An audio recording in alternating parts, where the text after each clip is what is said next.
검은색 제네시스 G90 세단이 서울의 밤거리를 유령처럼 미끄러지듯 나아갔다.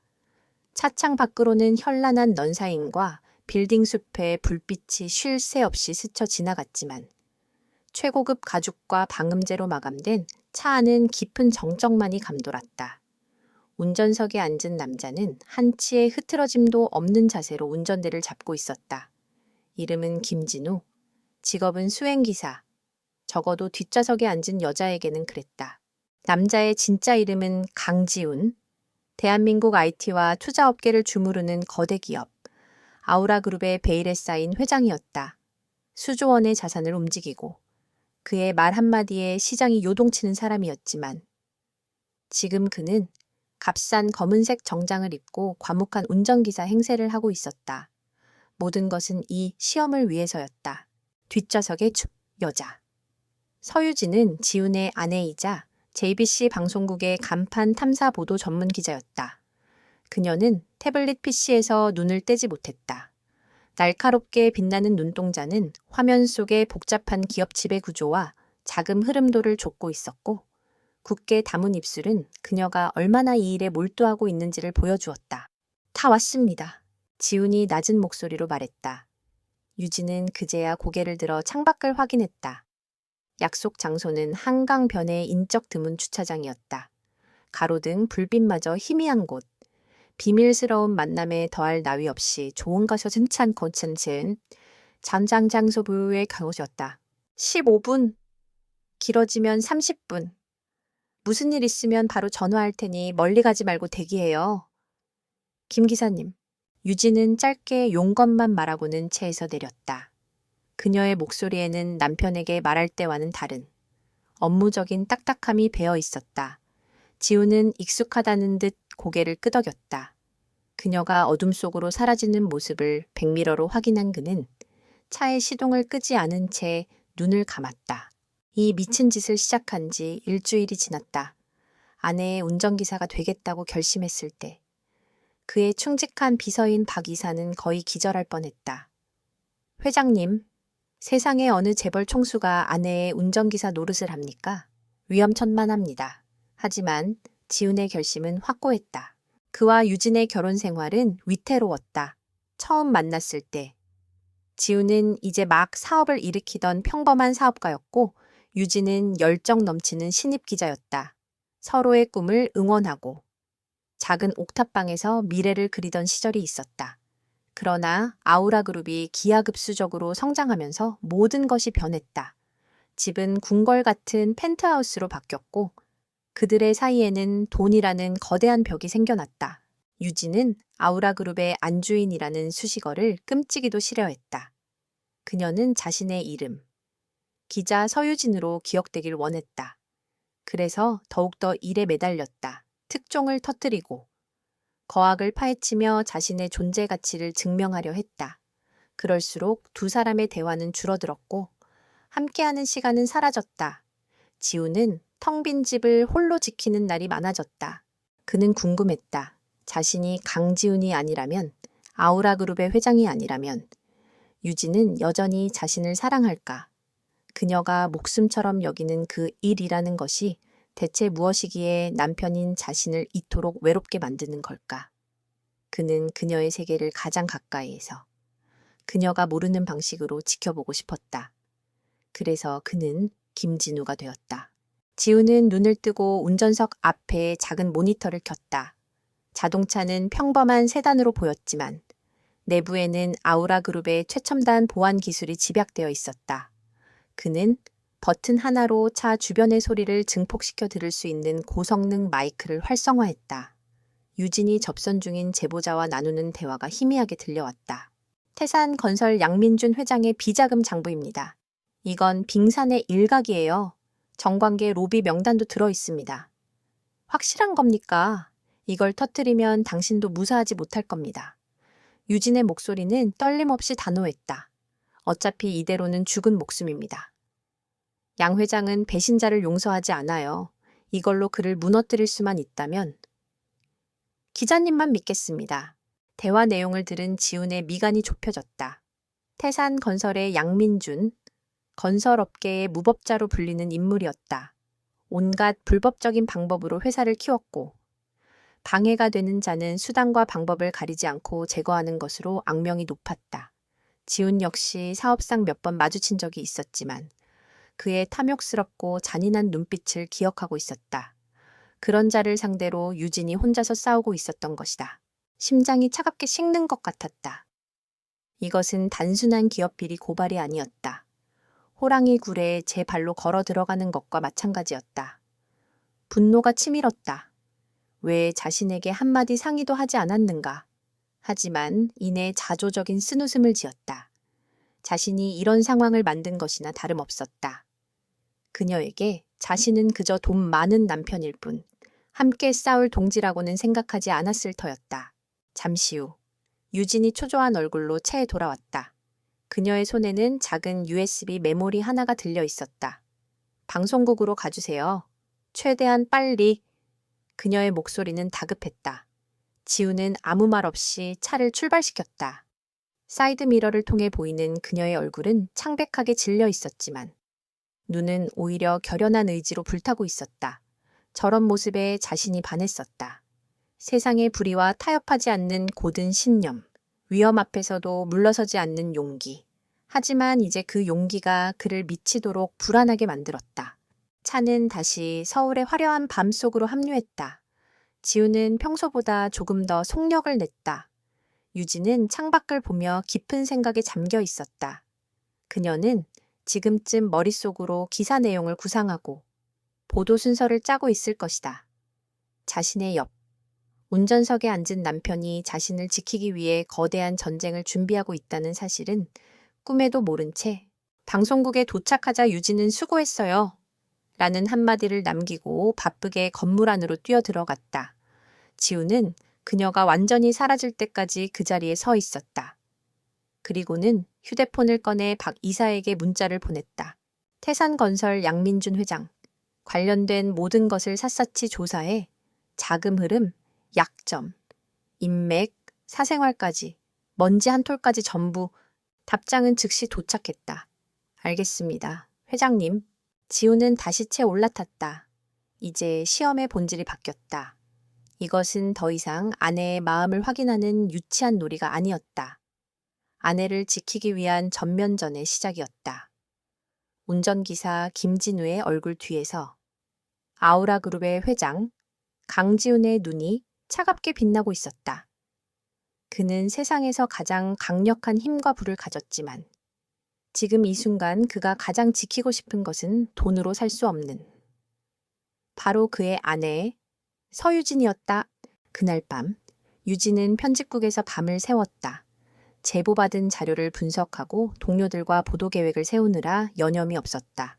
새벽녘이 되어서야 잠시 눈을 붙이기 위해 숙직실 소파에 몸을 기댔다.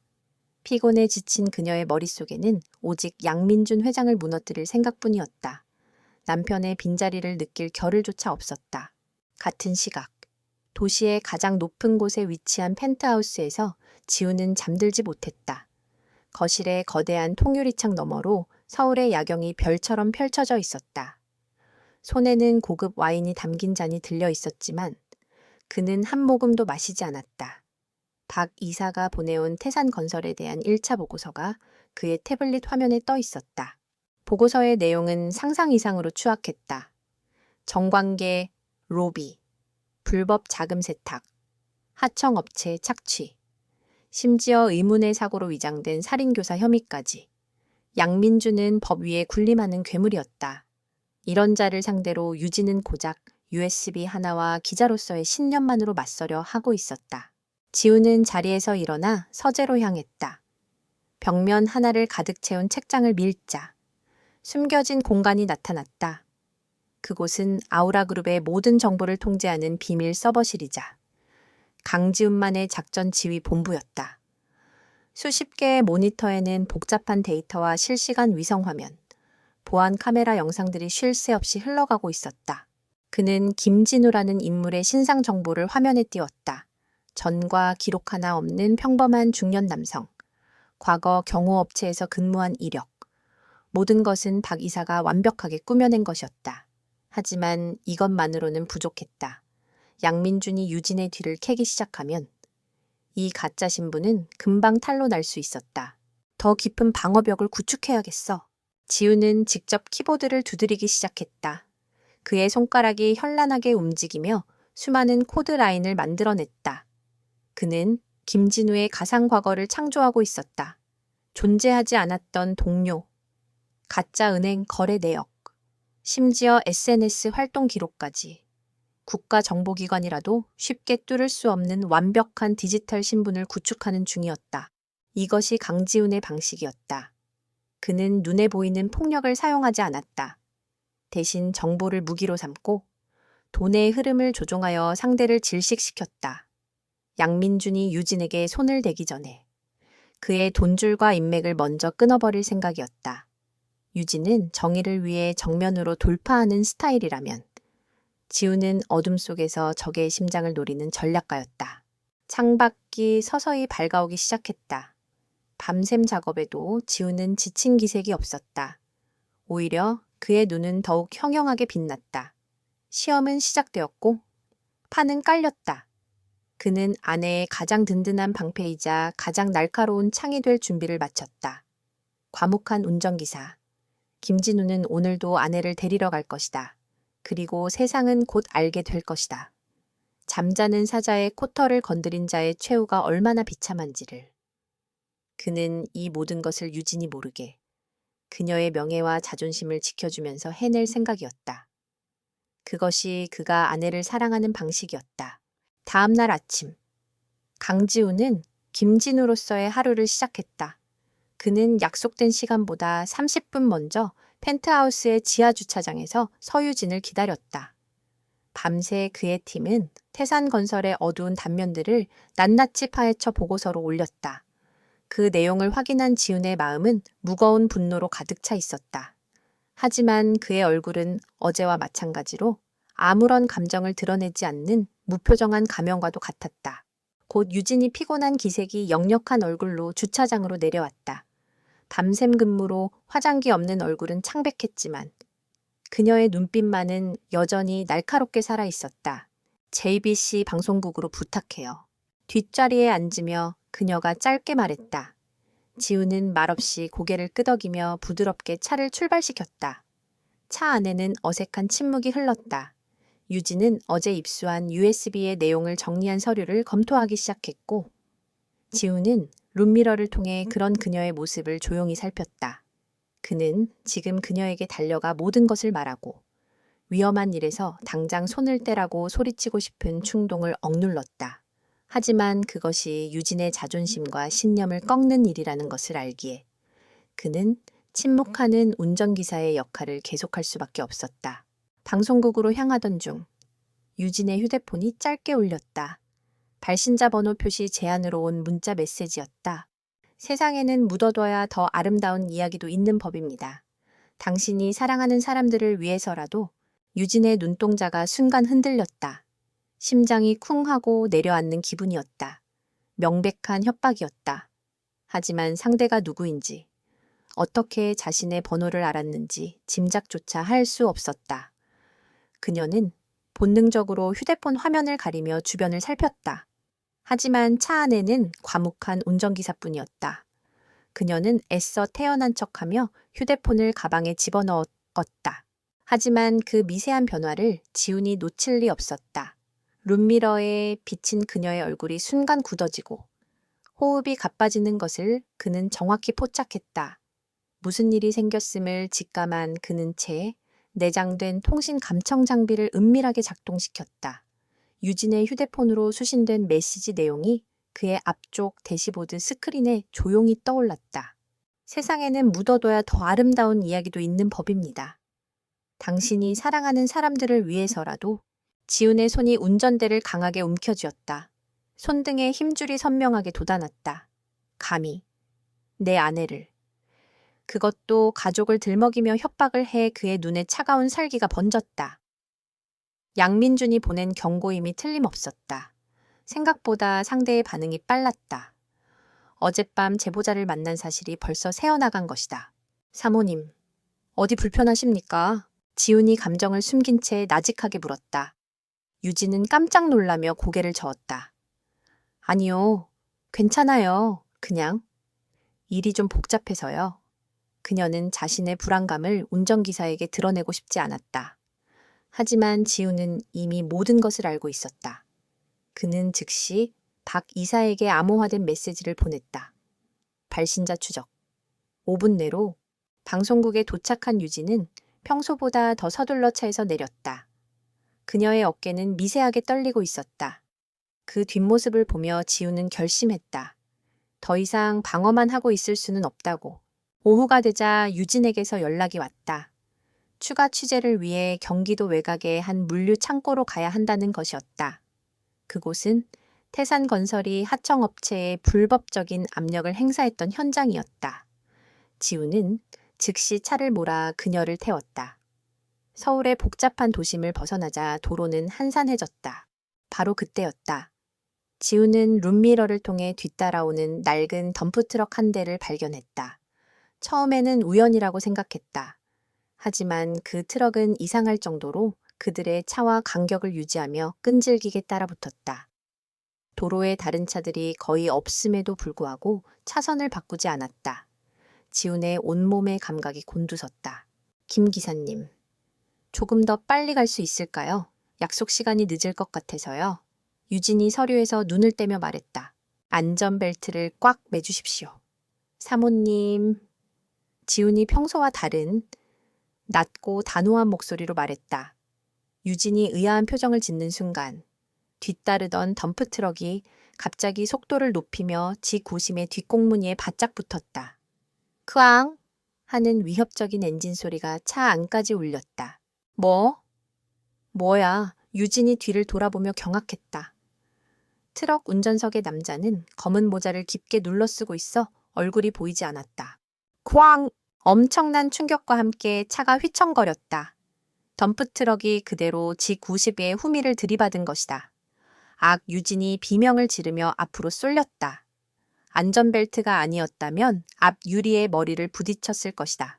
상황은 순식간에 악화되었다. 덤프트럭은 집요하게 G90을 도로 밖으로 밀어내려 했다. 거대한 강철 덩어리가 옆에서 계속해서 차체를 긁어대며 압박해왔다. 끼익 귀를 찢는 금속 마찰음이 울려 퍼졌다. 차는 금방이라도 가드레일을 들이받고 도로 아래로 굴러떨어질 것만 같았다.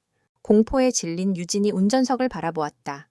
그러나 그녀가 본 것은 패닉에 빠진 운전기사가 아니었다. 지훈, 아니 김 기사는 놀라울 정도로 침착했다. 그의 눈은 맹수처럼 앞과 뒤, 그리고 양옆을 번갈아 살피며 활로를 찾고 있었다. 그의 손은 한치의 떨림도 없이 운전대를 잡고 있었다. 꽉 잡으세요. 지훈의 외침과 동시에 G90의 엔진이 괴물처럼 울부짖었다. 그는 순식간에 기어를 변속하며 가속 페달을 끝까지 밟았다. 차는 총알처럼 튀어나갔다. 그러나 덤프트럭 역시 끈질기게 따라붙었다. 전방에는 급격한 S자 커브길이 나타났다. 이 속도로는 도저히 통과할 수 없어 보였다. 안 돼, 너무 빨라. 유진이 소리쳤다. 하지만 지훈은 속도를 줄이지 않았다.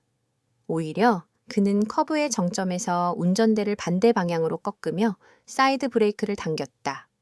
끼익! 타이어가 아스팔트에 격렬하게 마찰하며 하얀 연기를 뿜어냈다. G90은 마치 피겨 스케이터처럼 부드럽게 원을 그리며 미끄러지듯 커브를 통과했다. 완벽한 드리프트였다. 거대한 덤프트럭은 그 움직임을 따라하지 못하고 급하게 브레이크를 밟으며 비틀거렸다. 지훈은 그 찰나의 순간을 놓치지 않았다. 그는 다시 속도를 높여 트럭과의 거리를 벌렸다. 하지만 트럭 운전사도 보통 내기가 아니었다. 금세 자세를 바로잡고 다시 맹렬하게 추격해왔다. 일직선 도로가 나타나자 다시 거리가 좁혀졌다. 이제 트럭은 직구시에 옆으로 나란히 달리며 차체를 계속해서 들이받았다. 차창 유리에 금이 가기 시작했다. 이대로는 위험했다. 지훈은 결단을 내려야 했다. 그는 반대편 차선을 확인했다. 마주오는 차가 없는 것을 확인한 그는 운전대를 격렬하게 왼쪽으로 꺾었다. G90은 중앙선을 넘어 역주행 차선으로 진입했다. 그리고는 덤프트럭의 앞으로 파고들어 급브레이크를 밟았다. 쾅! 이번에는 덤프트럭이 G90의 뒤를 다시 들이받았다. 하지만 이것은 지훈이 의도한 것이었다. 충돌의 반동을 이용해 그는 차를 180도 회전시켰다. 이제 G90은 덤프트럭과 정면으로 마주보는 형태가 되었다. 그리고 그는 후진 기어를 넣고 가속 페달을 밟았다. 믿을 수 없는 속도로 후진하며 덤프트럭을 따돌리기 시작했다. 덤프트럭 운전사는 당황했다. 후진으로 저런 속도를 내는 차는 본 적이 없었다. 그가 망설이는 사이 지훈은 좁은 갓길을 이용해 다시 차를 180도 돌려 원래의 주행 방향으로 돌아왔다. 모든 것이 단 몇 초 만에 일어난 일이었다. 덤프트럭은 이미 시야에서 멀어지고 있었다. 지훈은 룸미러를 통해 트럭이 추격을 포기하고 다른 길로 빠져나가는 것을 확인하고 나서야 속도를 줄였다. 차 안에는 거친 숨소리만이 가득했다. 유진은 넋이 나간 표정으로 아무 말도 하지 못했다. 그녀의 심장은 금방이라도 터질 것처럼 뛰고 있었다. 조금 전의 일은 현실이 아니라 마치 영화의 한 장면 같았다. 괜찮으십니까? 사모님? 지훈이 여전히 침착한 목소리로 물었다. 그의 목소리를 듣고서야 유진은 정신을 차렸다. 그녀는 천천히 고개를 돌려 운전기사를 바라보았다. 땀 한 방울 흘리지 않고 호흡 하나 흐트러지지 않은 모습. 평범한 운전기사가 아니었다. 절대로. 김 기사님, 방금 그건 대체 어떻게... 유진의 목소리가 떨려 나왔다. 어떻게 그런 운전을 할 수 있는 거죠? 이건 그냥 운전을 잘하는 수준이 아니잖아요. 지훈은 잠시 침묵했다. 그는 이미 이 질문을 예상하고 있었다. 죄송합니다. 많이 놀라셨을 겁니다. 과거에 경호 관련 업무를 하면서 특수운전 훈련을 받은 적이 있습니다. 박 이사가 만들어준 김진우의 이력서에 적혀있던 내용이었다. 가장 그럴듯한 변명이었다. 하지만 유진의 의심은 쉽게 가라앉지 않았다. 그녀는 기자의 눈으로 그를 샅샅이 훑어보았다. 저 침착함, 위기 상황에서의 판단력, 인간의 한계를 넘어선 것 같은 운전 실력, 단순한 경호 운전 교육만으로 설명할 수 있는 수준이 아니었다. 무언가 거대한 비밀이 저 남자에게 숨겨져 있다는 직감이 강하게 들었다. 일단 약속 장소로 가주세요. 그녀는 더 이상 묻지 않았다. 하지만 그녀의 머릿속은 복잡하게 돌아가기 시작했다. 목적지에 도착한 후 유진은 충격이 가시지 않은 몸으로 채서 내렸다. 취재는 해야 했다. 하지만 그녀의 신경은 온통 김진우라는 운전기사에게 쏠려 있었다. 유진이 시야에서 사라지자 지훈의 얼굴에서 가면이 벗겨졌다. 그의 얼굴은 분노로 차갑게 굳어 있었다. 그는 즉시 보안팀장에게 전화를 걸었다. 덤프트럭, 그리고 운전사. 해가 지기 전까지 내 앞에 대령해. 무슨 수를 써서라도. 그의 목소리는 얼음장처럼 차가웠다. 감히 살해 협박이라니. 양민주는 건드려서는 안 될 것을 건드렸다. 전화를 끊은 그는 박 이사에게 다시 연락했다. 플랜 B를 실행하지. 태산건설 자회사들. 지금부터 전부 사들여.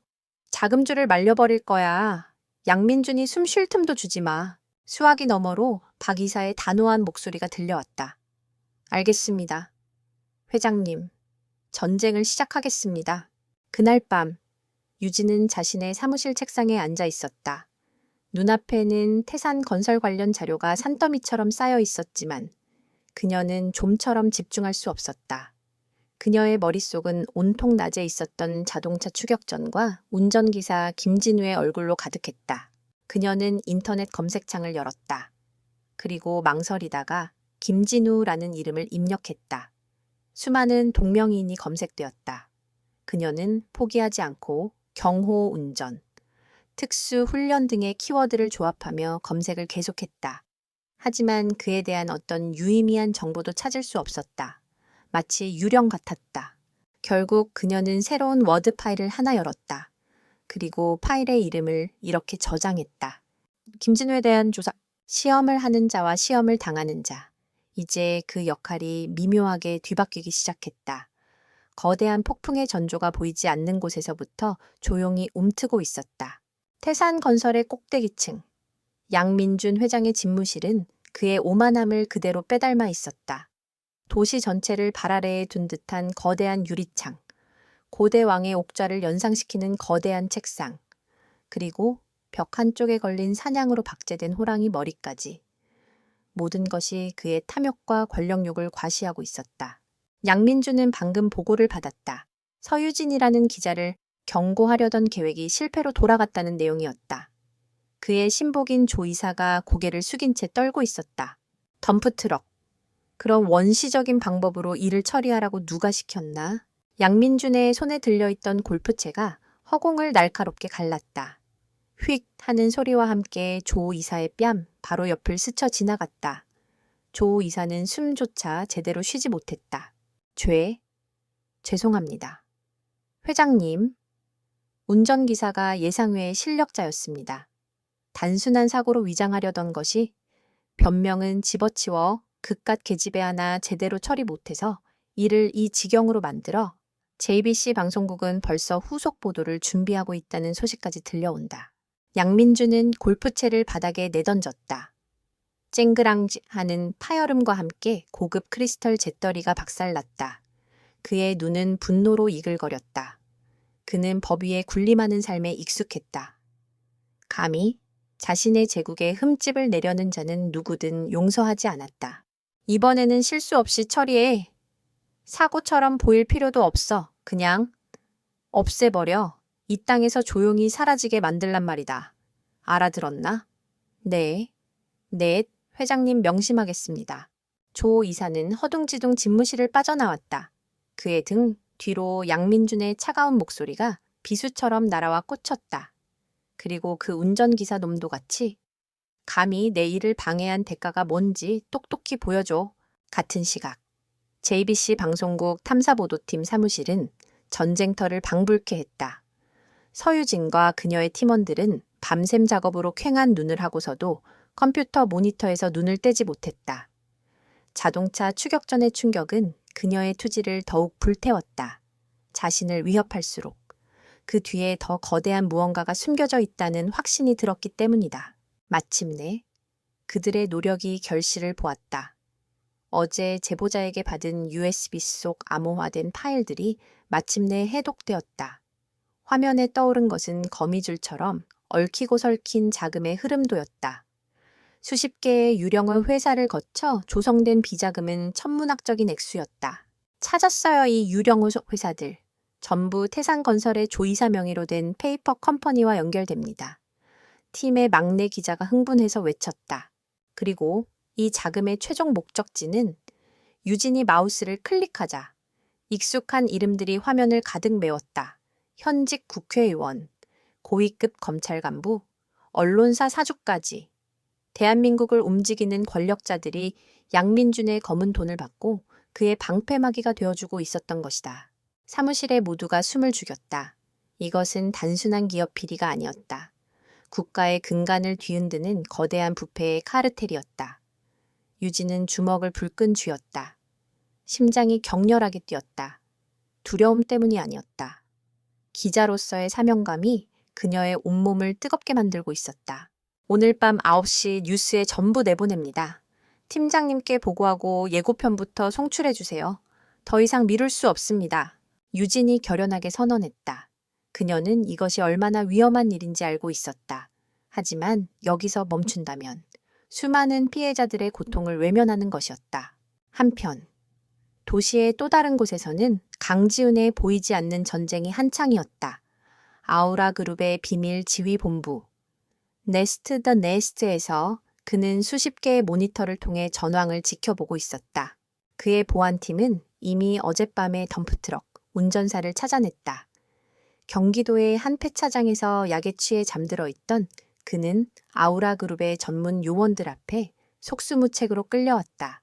화상 연결을 통해 진행된 신문에서 그는 자신이 받은 지시에 대해 모든 것을 털어놓았다. 삼거리파의 김 실장이라는 사람한테 돈을 받았습니다. 그냥 차를 도로 밖으로 밀어버리라고만 했습니다. 죽이라는 말은 운전사의 변명은 지훈에게 중요하지 않았다. 그는 삼거리파 김 실장이라는 새로운 실마리를 얻었다. 박 이사, 삼거리파, 그리고 그 배후에 있는 모든 정치 건달들까지 뿌리째 뽑아낼 준비하에 양민준의 손발을 하나씩 잘라버릴 거야. 지훈이 차갑게 명령했다. 동시에 금융팀은 지훈의 지시에 따라 일사불란하게 움직이고 있었다. 그들은 수십 개의 해외 유령법인을 통해 태산건설의 핵심 자회사인 청하산업의 주식을 비밀리에 매집하기 시작했다. 시장이 전혀 눈치채지 못하는 사이 아우라그룹은 청하산업의 최대 주주로 급부상하고 있었다. 양민준이 유진에게 물리적인 위협을 가하는 동안 지훈은 그의 제국의 심장을 정조준하고 있었다. 그날 오후 유진은 추가 증거를 확보하기 위해 한 여인을 만나러 갔다. 2년 전 태산건설이 짓던 아파트의 부실 공사를 고발하려다 과로로 인한 심장마비로 갑자기 사망한 건축 설계사의 아내였다. 김 기사가 운전하는 차를 타고 약속 장소인 작은 카페에 도착했다. 남편은 자살한 게 아니에요. 양민준이 죽인 겁니다. 설계사의 아내는 눈물을 흘리며 유진에게 작은 다이어리를 건넸다. 그 안에는 태산건설이 사용한 불량자재 내역과 안전 규정을 무시한 날짜들이 꼼꼼하게 기록되어 있었다. 남편이 만일을 대비해 남겨둔 보험이었다. 이걸로 제발 제 남편의 억울함을 풀어주세요. 유진은 다이어리를 쥔 손에 힘을 주었다. 그녀는 피해자의 고통을 온몸으로 느끼며 반드시 진실을 밝히겠다고 다짐했다. 카페 박차 안에서 기다리던 지우는 소형 마이크를 통해 그들의 대화를 모두 듣고 있었다. 그의 마음속에서 분노의 불길이 더욱 거세게 타올랐다. 그는 더 이상 이 싸움이 유진을 지키기 위한 것만이 아님을 깨달았다. 이것은 양민준 같은 악인들에게 희생된 수많은 사람들의 눈물을 닦아주기 위한 싸움이기도 했다. 그 시각, 양민준의 집무실은 폭풍 전야였다. 갑작스러운 주가 폭락, 원인 불명의 자금 압박, 그리고 JBC에서 오늘 밤 터뜨릴 폭탄 예고까지. 사방에서 조여오는 압박에 그는 이성을 잃어가고 있었다. 그의 오랜 경험은 이 모든 공격의 배후에 보이지 않는 거대한 손이 존재함을 말해주고 있었다. 하지만 그게 누구인지는 짐작조차 할 수 없었다. 회장님, JBC에서 9시 뉴스 특보 예고를 내보냈습니다. 제목이 태산건설, 비자금의 검은 커넥션입니다. 조 이사가 사색이 된 얼굴로 보고했다. 양민준의 얼굴이 흉측하게 일그러졌다. 그는 더 이상 기다릴 수 없었다. 당장 움직여. 방송이 나가기 전에 그 계집애의 입을 막아. JBC 방송국 주차장에서 기다렸다가 처리해. 이번에는 반드시. 흔적도 없이 해가 저물고 도시의 불빛이 하나둘 켜지기 시작했다. 방송국으로 돌아가는 차 안은 무거운 침묵에 잠겨 있었다. 유진은 창밖을 보며 마음을 다잡고 있었다. 오늘 밤 뉴스가 나가면 그녀의 인생은 다시는 예전으로 돌아갈 수 없을 것이다. 어쩌면 목숨이 위험해질 수도 있었다. 그녀는 문득 운전석에 김 기사를 보았다. 그는 여전히 묵묵히 운전만 하고 있었다. 어제 그 위험한 순간에도 흔들림 없던 저 남자. 이상하게도 그녀는 이 정체불명의 남자와 함께 있을 때 기묘한 안정감을 느꼈다. 김 기사님은 유진이 불쑥 입을 열었다. 가족. 있으세요. 그녀 자신도 왜 이런 질문을 하는지 알 수 없었다. 그냥 이 남자에 대해 무언가 알고 싶었다. 지우는 잠시 멈칫했다. 그는 룸미러를 통해 유진을 보았다. 그녀의 눈에 비친 것은 순수한 궁금증이었다. 오래전에 헤어졌습니다. 그가 내뱉은 말은 절반의 진실이었다. 지금 그는 그녀와 함께 있지만 마음은 너무나도 멀리 떨어져 있었다. 짧은 대화는 그걸로 끝이었다. 하지만 유진의 마음속에 자리 잡은 의심의 씨앗은 더욱더 깊게 뿌리를 내렸다. 방송국에 도착한 유진은 차에서 내리기 전 잠시 망설였다. 오늘 밤 조심해서 돌아가세요. 기사님. 그녀는 짧게 말하고는 서둘러 건물로 들어갔다. 지우는 그녀의 뒷모습이 사라질 때까지 지켜보았다. 조심해야 할 것은 내가 아니라 당신인데. 그는 쓴웃음을 지으며 휴대폰을 꺼냈다. 아내, 서유진에게서 온 문자였다. 남편 강지훈의 번호로 온 것이었다. 오늘 밤 늦을 거야. 먼저 자요. 지훈은 그 문자를 물끄러미 바라보았다. 그리고는 자신의 지휘본부 모니터 중 하나를 응시했다. 화면에는 JBC 방송국 주변의 CCTV 영상이 실시간으로 중계되고 있었다. 환경미화원, 배달 오토바이 기사, 가판대 상인으로 위장한 아우라그룹의 최전계 보안 요원들이 이미 방송국 주변을 완벽하게 장악하고 있었다. 양민준이 보낸 사냥개들이 어떤 움직임을 보이든 즉시 대응할 준비가 되어 있었다. 그는 아내에게 답장을 보냈다. 알았어. 무리하지 마. 두 사람은 같은 공간, 같은 시간을 살고 있었지만 전혀 다른 세계에서 서로를 마주하고 있었다. 유진은 진실의 칼날 위에서 홀로 춤을 추고 있다고 생각했지만 사실 그녀는 세상에서 가장 강력한 방패의 보호를 받고 있었다. 그리고 그 방패는 오늘 밤 자신을 드러낼 준비를 하고 있었다. 어둠이 짙게 깔린 주차장. 보이지 않는 곳에서 여러 쌍의 눈들이 조용히 움직이기 시작했다. 밤 9시 JBC 방송국의 메인 뉴스가 시작되었다. 서유진의 얼굴이 화면을 가득 채웠다. 그녀의 목소리는 차분했지만 그 안에는 강철 같은 힘이 담겨 있었다. 태산건설의 비자금은 단순히 한 기업의 비리가 아닙니다. 우리 사회를 좀먹는 거대한 부패의 사슬이며 그 정점에는 양민준 회장이 있습니다. 유진이 준비한 보도는 거대한 폭탄이었다. 그녀가 공개한 비자금 장부와 로비 명단은 대한민국 전체를 충격에 빠뜨렸다. 방송이 나가는 동안 JBC의 전화는 불통이 되었고 인터넷 포털 사이트는 서유진, 태산건설, 양민준의 이름으로 도배되었다. 양민준의 제국에 처음으로 선명한 균열이 생기는 순간이었다. 방송이 끝나자 탐사보도팀 사무실은 환호성으로 가득 찼다. 동료들은 유진을 행가래치며 승리를 자축했다. 오랜 시간의 노력이 마침내 결실을 맺은 순간이었다. 하지만 유진은 웃으면서도 마음 한구석에 불안감을 떨칠 수 없었다. 이것은 끝이 아니라 시작일 뿐이었다. 궁지에 몰린 쥐는 고양이를 물기 마련이고 양민준은 평범한 쥐가 아닌 독을 품은 호랑이였다. 자정이 훌쩍 넘은 시간. 축하 파티가 끝나고 동료들이 모두 퇴근한 뒤에야 유진은 자리에서 일어났다. 피로가 한꺼번에 몰려왔다. 그녀는 김 기사에게 지금 내려간다는 문자를 보내고 텅 빈 복도를 걸어 엘리베이터에 몸을 실었다. 지하 주차장은 불길할 정도로 고요했다. 간간히 켜져 있는 형광등만이 차가운 콘크리트, 바닥을 희미하게 비추고 있었다. 그녀는 약속된 장소로 걸어갔다. 저 멀리 익숙한 검은색 세단이 보였다. 그녀가 차를 향해 몇 걸음 옮겼을 때였다. 뽀! 갑자기 주차장 구역의 모든 불이 동시에 꺼졌다. 칠흑 같은 어둠이 그녀를 덮쳤다. 정전인가 하지만 비상등조차 켜지지 않았다. 계획된 정전이라는 불길한 예감이 등골을 스쳤다. 유진은 본능적으로 걸음을 멈추고 주위를 살폈다. 어둠 속에서. 누군가의 거친 숨소리와 발소리가 들려왔다. 하나가 아니었다. 한편 주차장 반대편 어둠 속에 몸을 숨기고 있던 지우는 이 모든 상황을 지켜보고 있었다.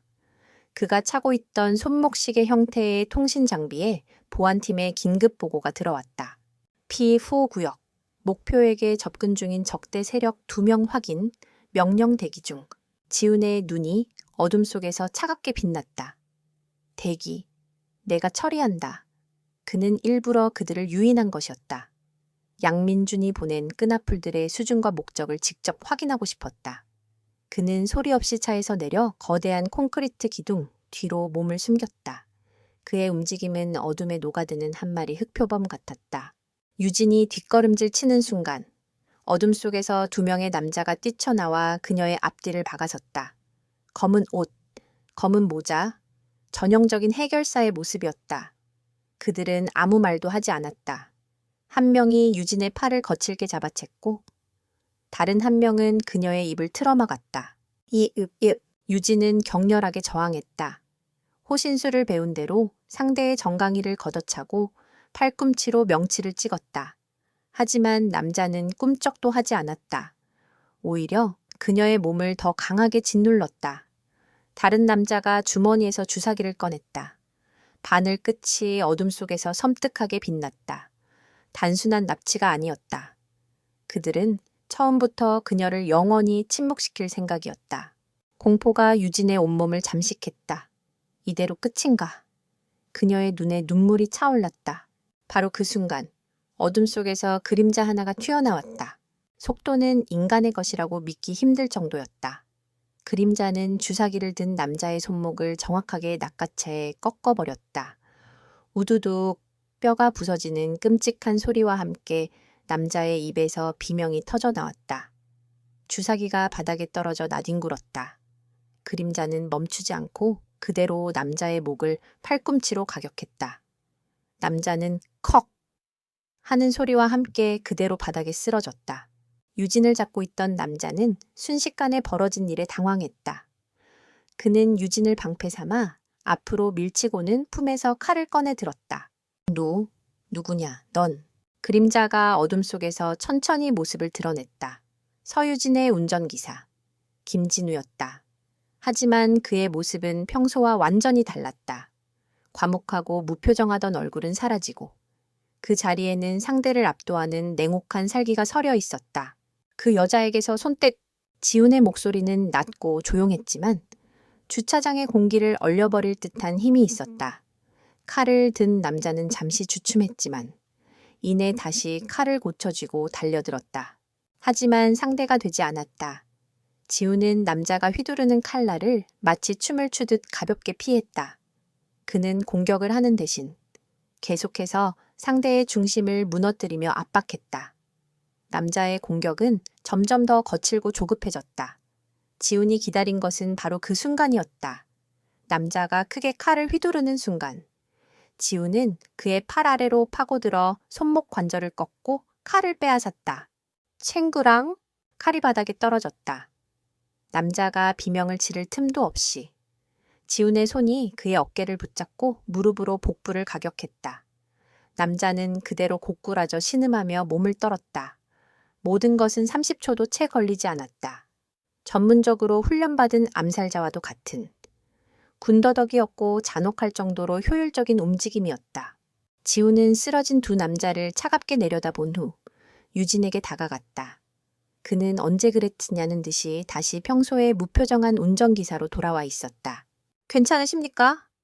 사모님, 유진은 주차장 기둥에 기댄 채 숨을 몰아쉬고 있었다.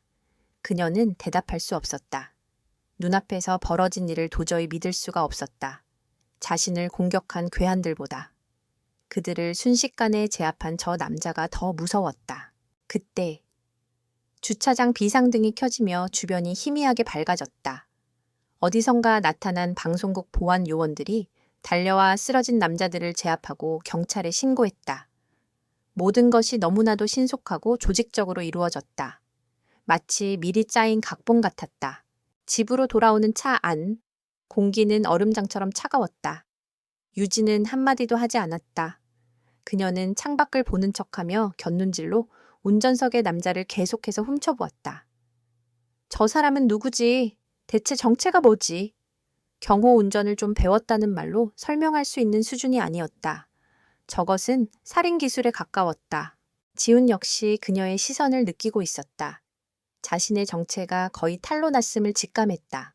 아내를 지키기 위해 어쩔 수 없는 선택이었지만 그 결과로 자신과 아내 사이에 더 큰 벽이 생겨버린 것 같았다. 그의 마음속에 후회와 자책감이 밀려왔다. 마침내 펜트하우스에 도착했다. 주차장에 차가 멈추자 유진은 마침내 입을 열었다. 그녀의 목소리는 놀라울 정도로 차분했다. 오늘 밤 고마웠어요, 김 기사님. 그녀는 차에서 내렸다. 그리고 집으로 들어가는 대신 돌아서서 지훈을 똑바로 쳐다보았다. 그녀의 눈은 더 이상 충격과 공포에 사로잡혀 있지 않았다. 그 자리에는 진실을 파헤치려는 기자의 날카로운 분석력이 번뜩이고 있었다. 하지만 당신, 절대로 평범한 운전기사가 아니군요. 그녀는 대답을 기다리지 않았다. 그 말만 남긴 채 그녀는 아파트로 들어갔다. 텅 빈 주차장에 홀로 남은 지우는 그녀의 마지막 말이 남긴 파문을 온몸으로 느꼈다. 그의 완벽했던 가면, 김진우라는 껍데기에 선명한 균열이 생겼다. 그리고 그의 아내, 서유진은 그 균열을 놓치지 않았다. 그날 밤, 유진은 자신의 서재에서 잠들지 못했다. 그녀는 태산건설에 대한 파일 옆에 새로운 이름의 파일을 만들었다. 김진우. 그녀는 낮에 있었던 자동차 추격전과 방금 있었던 주차장의 격투 장면을 기억나는 대로 상세하게 기록하기 시작했다. 상대의 움직임, 말투, 위기 상황에서의 대처 능력까지 그녀는 직감했다. 이 남자의 비밀을 파헤치는 것이 어쩌면 태산건설의 비리를 밝히는 것만큼이나 중요하고 위험한 일이 될 것이라는 것을. 그녀의 가장 가까이에 있는 미스터리. 시험은 끝났다. 이제부터는 신문이었다. 그리고 서유진은 대한민국 최고의 신문가 중 한 사람이었다. 주차장에서의 공격 이후 강지훈과 서유진 사이의 공기는 완전히 달라졌다. 이전의 사무적인 거리감은 이제 날카로운 긴장감으로 대체되었다. 직우측 세단의 뒷좌석에 앉은 유진은 더 이상 서류에 코를 박고 있지 않았다. 그녀의 시선은 대부분 룸미러에 고정되어 있었다. 그녀는 운전기사 김진우의 모든 것을 관찰했다.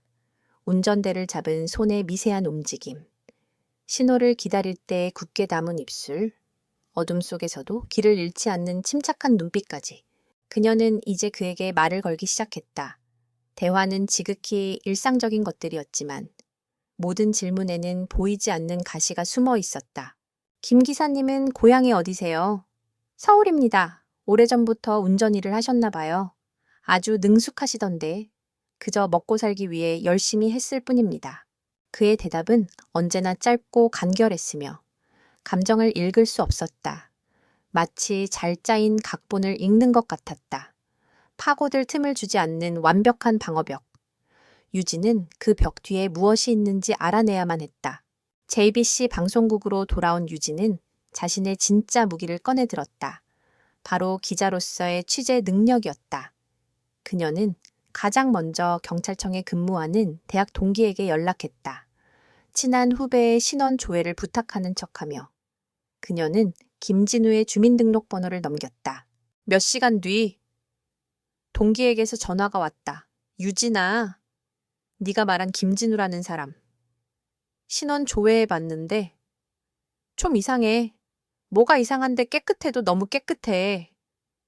교통법규 위반 딱지 한 번 뗀 적 없고 신용카드 연체 기록도 없어.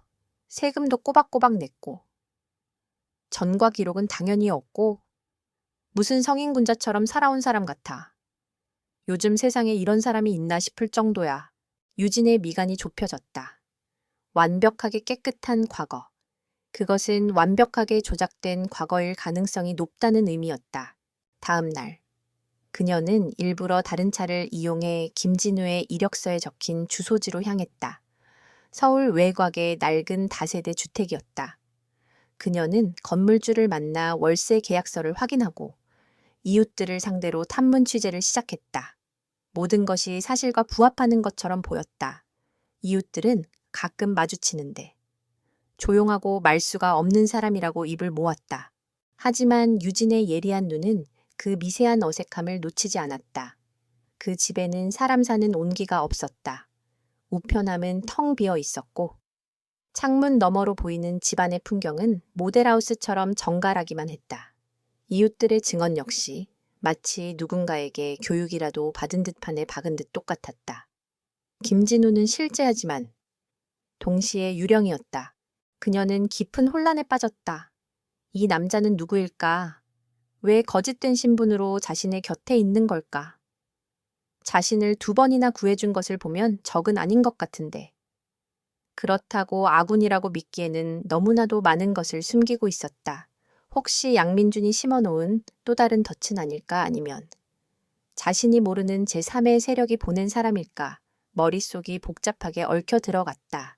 그녀가 자신을 조사하고 있다는 사실을 지우는 손바닥 보듯 꿰뚫고 있었다. 그의 비밀 지휘본부 네스트의 모니터에는 유진의 모든 동선이 실시간으로 보고되고 있었다. 낡은 다세대 주택을 찾아간 그녀의 모습, 이웃과 대화하는 그녀의 목소리까지 그는 씁쓸한 미소를 지으며 화면을 바라보았다. 자신이 사랑하는 여자가 자신을 잠재적 범죄자처럼 조사하고 있는 이 아이러니한 상황. 모든 것이 자신이 자초한 일이었다. 박 이사가 그의 곁으로 다가와 심각한 표정으로 말했다. 회장님, 이쯤에서 멈추셔야 합니다. 사모님은 보통 사람이 아닙니다. 대한민국 최고의 기자입니다. 이 가짜 신부는 오래가지 못할 겁니다. 게다가 양민준 회장의 움직임이 심상치 않습니다. 지난번의 실패 이후 이제는 아마추어가 아닌 전문가들을 고용한 것 같습니다. 박 이사의 말은 사실이었다. 지훈의 정보팀은 양민준이 거액의 돈으로 해외 용병 출신의 해결사들을 고용했다는 첩보를 입수했다. 이제부터의 싸움은 이전과는 차원이 다를 것이었다. 정체를 밝히고 아우라 그룹의 힘으로 사모님을 공개적으로 보호해야 합니다. 회장님의 위험한 연극 때문에 사모님을 더 큰 위험에 빠뜨릴 수는 없습니다. 지훈은 깊은 고뇌에 빠졌다. 박 이사의 말이 옳았다. 하지만 지금 정체를 밝힌다면, 이 모든 것이 거대한 기망흑이었음을 고백한다면 유진은 자신을 용서할까? 그녀는 돈과 권력을 경멸하는 여자였다. 그런 그녀에게 자신이 이 모든 상황을 돈과 권력으로 통제하려 했다는 사실이 알려지면 그들의 관계는 회복 불가능한 파국으로 치달을지도 몰랐다. 그는 그녀의 신뢰를 영원히 잃게 될까 두려웠다. 조금만 더. 지훈이 나직하게 말했다. 조금만 더 시간을 줘. 내 손으로 양민준을 끝장낸 후에. 그때 내 모든 것을 밝히겠어. 한편 유진의 태산건설 취재 역시 새로운 국면을 맞고 있었다. 그녀의 보도 이후 검찰 수사가 시작되었지만 양민준의 비호 세력들 때문에 수사는 지지부진했다. 결정적인 한 방이 필요했다. 그때 그녀에게 새로운 제보가 들어왔다. 양민준의 진짜 비자금 원본 장부를 가지고 있다는 사람이 나타난 것이다. 제보자는 극도의 불안에 떨며 철저한 신변 보호를 조건으로 만나고 싶다는 의사를 전해왔다. 그날 밤 유진은 제보자를 만나러 가는 대신 자료 분석을 위해 늦게까지 방송국에 남아 있었다. 일을 마치고 돌아오는 길, 갑자기 폭우가 쏟아지기 시작했다. 와이퍼가 쉴 새 없이 움직였지만 거센 비 때문에 한 치 앞도 보기 힘들었다. 인적이 드문 외곽 도로를 지날 때였다. 뿅! 날카로운 파열음과 함께 차가 한쪽으로 심하게 기울었다. 타이어에 펑크가 난 것이다. 지훈은 능숙하게 차를 갓길에 세웠다. 타이어에 문제가 생긴 것 같습니다. 잠시만 기다려 주십시오. 긴급 출동 서비스를 불렀습니다. 지훈이 말했지만 폭우 때문에 서비스 차량이 언제 도착할지는 알 수 없었다. 차 안에는 빗소리와 두 사람의 침묵만이 가득했다. 어색한 분위기를 깬 것은 유진이었다. 김 기사님은? 그녀는 더 이상 그를 시험하려는 의도가 아니었다. 순수한 인간적인 궁금증이었다. 왜 운전기사가 되셨어요? 기사님 같은 능력이면 다른 더 좋은 일도 할 수 있었을 텐데요. 지훈은 잠시 창밖에 쏟아지는 비를 바라보았다. 그리고는 거짓이 섞이지 않은 자신의 진심을 담아 대답했다. 소중한 사람을 가장 가까이에서 지키고 싶었습니다. 다른 방법으로는 할 수 없는 방식으로요. 그의 목소리에는 깊은 슬픔 같은 것이 묻어 있었다. 유진은 순간 말문이 막혔다. 그의 대답은 모호했지만 이상하게도 가슴에 와 닿았다. 그녀는 처음으로 김진우라는 가면 뒤에 숨겨진 한 인간의 고뇌를 엿본 것 같았다. 그를 향한 의심과 경계심 속에 이해할 수 없는 연민의 감정이 싹트기 시작했다. 얼마 지나지 않아 서비스 차량이 도착했고 그들은 무사히 집으로 돌아올 수 있었다. 하지만 그날 밤의 짧은 대화는 유진의 마음속에 큰 파문을 남겼다. 다음 날 유진은 자신의 사무실에서 2개의 모니터를 나란히 띄워놓고 있었다. 한쪽에는 태산건설의 부패 구조가 거미줄처럼 펼쳐져 있었고 다른 한쪽에는 김진우에 대한 빈약하고 조작된 정보만이 떠 있었다. 그녀는 문득 이 2개의 사건이 전혀 상관없어 보이는 이 2개의 조사가 사실은 깊은 곳에서 연결되어 있을지도 모른다는 강한 예감을 느꼈다. 그녀는 진실을 알아내야만 했다. 그것이 무엇이든 간에 같은 시각. 네스트의 상황은 긴박하게 돌아가고 있었다. 회장님, 양민준이 고용한 용병들이 입국한 것이 확인되었습니다. 전직 SAS 출신들로 구성된 최고의 전문가들입니다. 박 이사의 보고는 지훈에게 최후 통첩과도 같았다. 이젠 더 이상 회장님의 운전기사 역할로는 사모님을 지킬 수 없습니다. 그들은 지난번의 어설픈 깡패들과는 차원이 다릅니다. 제발, 이제는 모든 것을 말씀드리십시오.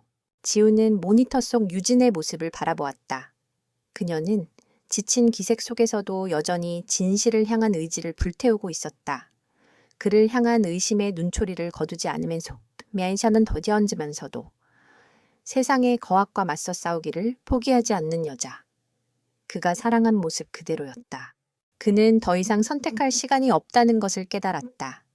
자신이 시작한 이 위험한 게임은 이제 그의 통제를 벗어나 파국을 향해 치닫고 있었다. 서유진의 탐사 보도는 계속해서 양민준의 목을 조여가고 있었다. 하지만 결정적인 증거, 즉 원본 장부가 없이는 그를 법정에 세울 수 없었다. 그를 비호하는 권력의 방패가 너무나도 견고했기 때문이다. 그녀에게 원본 장부의 존재를 알렸던 제보자는 갑자기 모든 연락을 끊고 잠적해버렸다. 양민준의 손이 먼저 닿았을 거라는 불길한 예감이 그녀를 짓눌렀다. 막다른 길에 몰렸다고 생각한 순간 그녀에게 익명의 이메일 한 통이 도착했다. 내용은 짧았다. 유령의 돈을 쫓으세요. 청하산업. 태산건설의 가장 알짜배기 자회사였다. 최근 금융계 뉴스에서 이름이 자주 오르내리던 곳이었다. 유진은 즉시 청하산업과 관련된 모든 금융 데이터를 긁어 모으기 시작했다. 그리고 그녀는 거대한 자본의 흐름 속에서 기이한 패턴을 발견했다. 수십 개에 달하는 해외 페이퍼 컴퍼니들이 거의 동시에 조직적으로 청하산업의 주식을 미친 듯이 사들이고 있었다. 누군가 막대한 자본을 동원해 적대적 M&A를 시도하고 있는 것이 분명했다. 그 방식은 너무나도 정교하고 대담해서 한 개인이 할 수 있는 수준을 넘어섰다. 보이지 않는 거대한 손이 태산건설의 심장을 움켜쥐고 있었다. 유진은 금융계에 있는 가장 신뢰하는 정보원에게 연락했다. 증권사의 최고 애널리스트인 그는 유진에게 큰 빚을 진 적이 있었다. 선배, 부탁 하나만 할게요. 지금 청하산업을 공격하고 있는 자금의 출처를 역추적해 주세요. 불가능에 가깝다는 거 알지만. 선배 능력이라면 몇 시간 후 정보원에게서 전화가 걸려왔다. 그의 목소리는 경외감과 흥분으로 떨리고 있었다. 서 기자님, 이거 보통 일이 아닙니다. 수십 겹의 유령 법인들 뒤에 단 하나의 실체가 있습니다. 마치 거대한 블랙홀처럼 모든 자금을 빨아들이고 있어요. 그게 누군데요? 아우라그룹입니다. 아우라그룹. IT와 투자업계의 베일에 쌓인 절대 강자. 유진의 심장이 쿵쾅거리기 시작했다. 그리고 더 놀라운 사실이 있습니다. 아우라그룹의 회장은 철저하게 신분이 비공개인데 제가 창립 등기 서류 원본을 찾아냈습니다. 소유주 이름이 정보원이 말한 다음 이름은 유진의 모든 세상을 무너뜨렸다. 강지훈. 수화기가 그녀의 손에서 미끄러져 바닥에 떨어졌다. 강지훈, 그녀의 남편. 그녀가 그저 성공한 소프트웨어 개발자 출신의 자산가 정도로만 알고 있던 남자. 그의 잦은 해외 출장, 자신의 일에 대해 모호하게만 설명하던 태도. 그녀가 초창기 스톡옵션, 대박 정도로만 생각했던 막대한 부. 모든 것이 거대한 거짓이었다. 그리고 그 순간 흩어져 있던 모든 퍼즐 조각이 끔찍한 그림을 그리며 하나로 맞춰졌다. 아우라그룹이 태산건설을 공격하고 있다. 그리고 정체불명의 엄청난 실력을 가진 운전기사가 나타나 태산건설을 취재하는 자신을 목숨 걸고 지킨다. 이것은 우연일 리가 없었다. 자신을 지켜주던 그림자. 과묵한 운전기사 김진우. 그가 바로 자신의 남편 강지훈이었다. 온몸의 피가 차갑게 식는 것 같았다. 배신감에 숨이 막혔다. 그녀는 당장이라도 그에게 달려가 멱살을 잡고 소리치고 싶었지만 그럴 수 없었다. 그녀는 기자였다. 감정보다 사실 확인이 먼저였다. 그녀는 떨리는 손으로 마지막 확인을 했다. 아우라 그룹의 법인 등기부 등본에 적힌 강지훈의 주소지는 지금 그녀가 살고 있는 펜트하우스의 주소와 정확히 일치했다. 그날 밤, 유진은 집으로 가지 않았다. 그녀는 김 기사에게 전화해 낯선 주소를 불렀다. 그곳은 그와 그녀가 결혼해서 처음으로 함께 살았던, 지금은 비어있는 작은 옥탑방이었다. 그들의 가장 행복하고 순수했던 시절의 추억이 담긴, 이제는 너무나도 아픈 상징이 되어버린 장소였다. 지우는 유진이 부른 주소를 듣고 모든 것이 끝났음을 직감했다. 그는 익숙하지만 무거운 발걸음으로 낡은 계단을 올랐다. 문이 열려 있었다. 텅 빈 옥탑방 한가운데 유진이 등을 보인 채 서 있었다. 그녀는 창밖으로 펼쳐진 서울의 야경을 보고 있었다. 한때 두 사람이 함께 꿈을 꾸며 바라보던 바로 그 풍경이었다. 지훈이 들어서는 것을 느꼈지만 그녀는 돌아보지 않았다. 방 안의 공기는 칼날처럼 날카로웠다. 한참의 침묵 끝에 그녀가 천천히 돌아섰다. 그녀의 얼굴은 창백했고 눈가는 붉게 물들어 있었지만 그 눈빛만은 배신감과 분노로 활활 타오르고 있었다. 그녀는 더 이상 그를 김 기사님이라고 부르지 않았다. 여보, 그 한마디가 지훈의 심장을 찔렀다. 아니, 아우라 그룹의 강지훈 회장님이라고 불러드려야 하나요? 그녀는 손에 들고 있던 서류 뭉치를 바닥에 내던졌다. 아우라 그룹의 지분구조 분석 자료와 창립 등기 서류들이 흩어졌다. 설명해봐. 이 모든 게 뭔지. 우리의 결혼 생활 전부가. 당신한테는 그냥 게임이었어. 심심한 재벌 회장님의 유치한 시험이었냐고. 그녀의 목소리는 분노로 떨리고 있었다. 눈물이 그녀의 뺨을 타고 흘러내렸다. 당신은 내가 목숨 걸고 취재하는 동안 그 모든 걸 끝낼 힘을 가지고 있으면서도 그냥 지켜보기만 했어. 과묵한 운전기사 노릇을 하면서 날 완벽한 바보로 만들었다고. 어떻게 나한테 이럴 수 있어. 지우는 아무런 변명도 하지 않았다. 그는 그저 고통스러운 얼굴로 그녀의 모든 분노를 받아냈다. 그녀가 잠시 말을 멈추자 그가 처음으로 입을 열었다. 그의 목소리는 유진이 단 한 번도 들어본 적 없는 깊은 고통과 절망으로 잠겨 있었다. 당신을 잃고 있었으니까. 뭐 당신이 일에 미쳐 있는 동안 난 텅 빈 집에서 혼자였어. 당신과 나 사이에 생긴 돈이라는 벽이 당신을 나한테서 점점 더 멀어지게 만드는 것 같았어. 그래서 모든 걸 버리고 당신이 사랑했던 평범한 남자로 돌아가고 싶었어. 회장 강지훈이 아니라 그냥 당신의 남편으로 당신을 지키고 싶었어. 내 돈이나 권력이 아니라 내 두 손으로. 어리석고 오만하고 끔찍한 실수였지만 난 그냥 당신을 잃는 게 너무나도 두려웠어. 그의 고백은 진심이었다. 그의 눈에도 어느새 눈물이 고여 있었다. 하지만 그의 진심이 유진의 상처를 치유할 수는 없었다. 선한 의도였다 할지라도. 그 과정은 거대한 기만이었고 그녀의 신뢰와 자존심을 무참히 짓밟은 배신이었다. 당신은 날 믿지 않았던 거야. 당신의 아내를. 당신의 파트너를. 내가 당신의 돈 때문에 당신 곁에 있는 속물 같은 여자라고 생각했던 거지.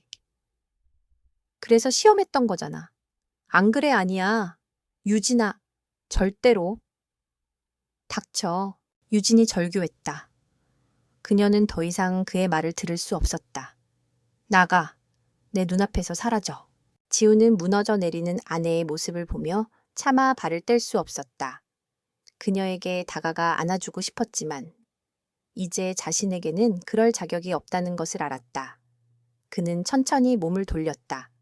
한때 그들의 사랑과 꿈으로 가득 찼던 공간에 이제는 차가운 절망만이 남았다. 문이 닫히는 소리가 들리고 유진은 마침내 바닥에 주저앉아 오열했다. 그녀의 울음소리가 텅 빈 옥탑방을 가득 채웠다. 그녀의 발치에는 남편의 진짜 정체를 증명하는 서류들이 흩어져 있었다. 그것은 그들의 산산조각난 신뢰의 잔해였다. 외부의 적인 양민주는 여전히 건재한데 이제 그들의 내부 세계가 먼저 완벽하게 파괴되어 버렸다. 서로를 마주 볼 수조차 없게 된 두 사람이 어떻게 공동의 적과 맞서 싸울 수 있을까? 끝이 보이지 않는 어둠이 그들을 덮치고 있었다. 옥탑방에서의 폭풍 같았던 밤이 지나고 며칠이 흘렀다.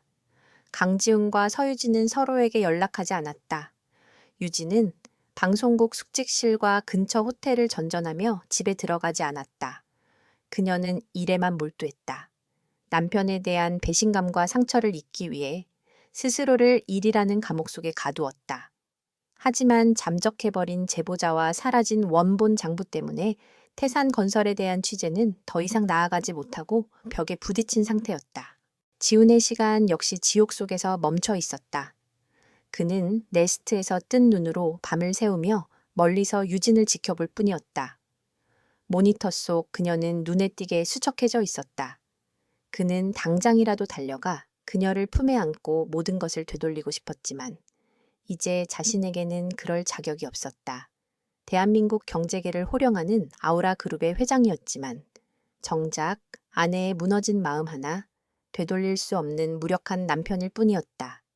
책상 위에 놓인 두 사람의 결혼 사진이 그의 심장을 아프게 찔렀다. 두 사람의 위태로운 단절을 깬 것은 외부의 새로운 위협이었다. 박 이사가 창백한 얼굴로 지휘본부의 문을 열고 뛰어들어왔다. 회장님, 큰일 났습니다. 박 이사가 화면에 띄운 것은 위성으로 촬영된 한적한 시골 마을의 외딴 가옥 사진이었다. 양민준이 고용한 해외 용병들이 서 기자님의 제보자 이정수 부장의 은신처를 찾아냈습니다. 그리고 오늘 밤 그를 제거할 계획입니다. 지훈의 눈빛이 순식간에 차갑게 변했다. 단순한 제거가 아닙니다. 박 이사가 다급하게 말을 이었다. 이정수 부장이 비자금 장부를 횡령한 죄책감에 시달리다 가족을 살해하고 자살한 것처럼 위장할 계획입니다. 현장에는 유서까지 준비해 두었습니다. 그렇게 되면 이 부장이 제공한 모든 증거는 신빙성을 잃게 되고 서 기자님의 보도는 한 미치광이의 거짓말에 노란한 오보로 전락하게 됩니다. 그것은 단순한 살인이 아니었다. 제보자의 목숨은 물론 서유진의 기자로서의 명예와 그녀가 지금까지 쌓아 올린 모든 것을 한꺼번에 파괴하려는 악랄한 계략이었다. 당장 팀을 보내서 마가 지훈이 소리쳤다. 물론 가능합니다. 회장님. 하지만 현장에서 총격전이라도 벌어지면 어떻게 되겠습니까? 용병들을 모두 처리한다 해도. 겁에 질린 이정수 부장은 더 깊은 곳으로 숨어버릴 겁니다. 원본 장부는 영원히 찾을 수 없게 될 거고요. 서 기자님의 보도를 살릴 방법은 없습니다. 지훈은 입술을 깨물었다. 박 이사의 말이 맞았다. 힘으로만 해결할 수 있는 문제가 아니었다. 제보자를 살리고 장부를 확보하고 증거의 정당성까지 지켜내야 했다. 그리고 이 모든 것을 해낼 수 있는 유일한 방법은 서유진과 함께하는 것뿐이었다. 그는 망설일 수 없었다. 그는 자신의 자존심과 고통을 잠시 접어두어야만 했다. 그는 자리에서 일어나 굳은 결심을 한 채 지휘본부를 나섰다. 지훈은 JBC 방송국 로비에서 유진을 기다렸다. 그는 값비싼 수트나 운전기사의 복장이 아닌 평범한 면바지의 셔츠 차림이었다. 며칠 사이 그 역시 유진만큼이나 수척해져 있었다. 일을 마치고 나오던 유진은 로비에 서 있는 그를 발견하고 그대로 얼어붙었다. 그녀는 그를 무시하고 그대로 지나치려 했다. 서유진 기자님, 지훈이 그녀를 막아선 것은 물리적인 힘이 아니었다. 그의 목소리였다. 그는 그녀를 여보나 유진아가 아닌 그녀의 직업적인 이름으로 불렀다. 남편으로서 온 것이 아닙니다. 아우라 그룹의 회장으로서 온 겁니다. 당신과 나. 우리 두 사람의 공동의 이익에 관련된 긴급한 사안이 있습니다. 그의 말투는 지극히 사무적이었다. 유진은 걸음을 멈췄다. 그녀의 마음속에서는 분노와 기자로서의 본능이 격렬하게 충돌했다. 결국 기자의 본능이 이겼다. 그녀는 차가운 목소리로 말했다. 방송국 회의실에서 이야기하죠. 아무도 없는 회의실. 두 사람 사이에는 얼음 같은 정적이 흘렀다. 먼저 침묵을 깬 것은 지훈이었다.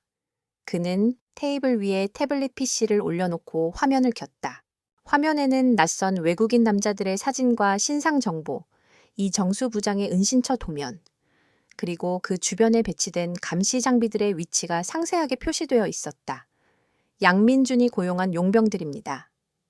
오늘 밤 당신의 제보자를 제거하고 모든 것을 그의 자작극으로 위장할 계획입니다. 실행 시간은 자정입니다. 그는 군더더기 없이 사실만을 전달했다. 마치 군대의 작전 브리핑 같았다. 유진은 충격에 휩싸였다. 남편의 기만에는 분노했지만 그의 정보력과 능력은 상상을 초월하는 수준이었다. 그녀의 취재력으로는 결코 알 수 없었을 정교하고 치명적인 정보들이었다. 왜 나한테 이런 말을 하는 거죠? 그녀의 목소리가 미세하게 떨렸다. 당신 힘으로 충분히 해결할 수 있잖아요. 당신의 그 잘난 부하들을 보내서 전부 처리하면 되잖아. 물론이지. 지훈이 그녀의 눈을 똑바로 바라보며 말했다.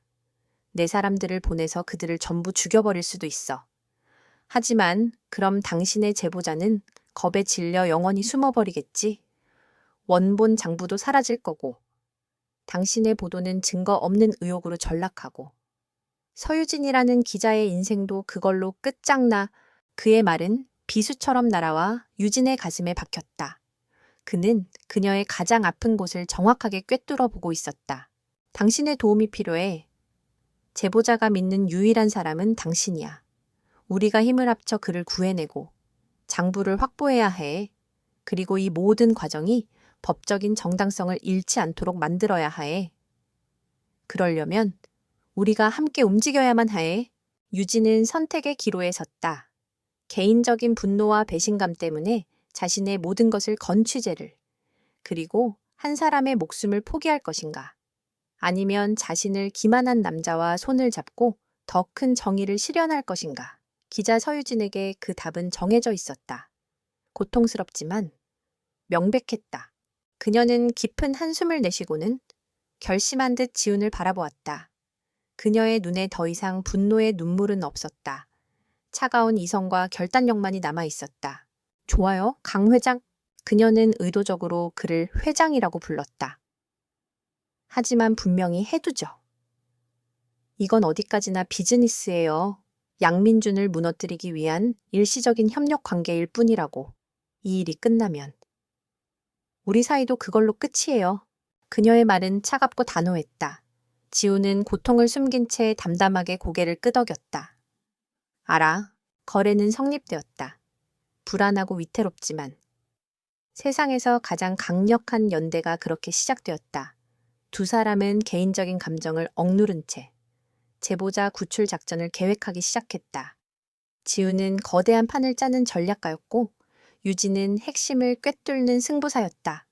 그들의 능력이 합쳐지자 불가능해 보였던 작전에 희망이 보이기 시작했다. 회의실 테이블 위, 작전 도면을 사이에 두고 마주선 두 사람. 그들은 공동의 목표를 가진 전쟁의 파트너였지만 삶에 있어서는 세상에서 가장 먼 이방인이었다. 깨어진 신뢰의 심연이 그들 사이에 놓여 있었다. 하지만 지금은 서로에게 등을 기댈 수밖에 없었다. 거대한 폭풍이 그들을 기다리고 있었다. 회의실의 차가운 공기는 이제 강지훈의 비밀 지휘본부, 네스트의 뜨거운 열기로 바뀌었다. 처음 이곳에 발을 들인 서유진은 잠시 숨을 삼켰다. 수십 개의 스크린이 쉴 새 없이 데이터를 쏟아내고 수십 명의 전문가들이 일사불란하게 움직이는 모습은 마치 할리우드 첩보 영화의 한 장면 같았다. 남편이 이런 세계를 지배하고 있었다는 사실이 다시 한번 그녀를 덮쳐왔지만 지금은 감상에 빠져 있을 때가 아니었다. 그녀는 빠르게 상황을 파악하며 기자로서의 본능을 날카롭게 벼렸다. 작전의 지휘는 지훈이 맡았다. 그의 목소리는 냉정하고 흔들림이 없었다. 지금부터 양민준에 대한 전면 공격을 개시한다. 금융팀, 준비됐나? 준비 완료됐습니다. 회장님, 개장과 동시에 우리가 보유한 청하산업 주식 전량을 시장에 투매해 의도적으로 패닉세를 유도하는 거야. 동시에. 언론팀은 우리가 가진 라인을 총동원해서 검찰, 태산건설 분식회계 혐의 내사 착수라는 정보를 익명으로 흘려 양민준의 눈과 귀를 돈과 여론에 완벽하게 묶어둬야 해. 그가 제보자 따위는 신경 쓸 틈도 없게 만들어 지훈의 명령이 떨어지자마자 네스트는 거대한 전쟁 기계처럼 움직이기 시작했다. 모니터 속에서 태산건설 관련 주식 그래프가 수직으로 곤두박질치기 시작했다. 실시간으로 속보 알림이 터져 나왔다. 양민주는 사방에서 터지는 금융위기를 막기 위해 정신없이 끌려다닐 수밖에 없었다. 제보자를 구출하기 위한 완벽한 연막이 형성된 것이다. 이제 우리 차례야. 지훈이 유진을 돌아보며 말했다. 용병들은 이정수 부장의 은신처를 완벽하게 포위하고 있어. 정면 돌파는 인질에게 너무 위험해. 그때 유진이 나섰다. 그녀의 눈빛은 그 어느 때보다도 날카로웠다.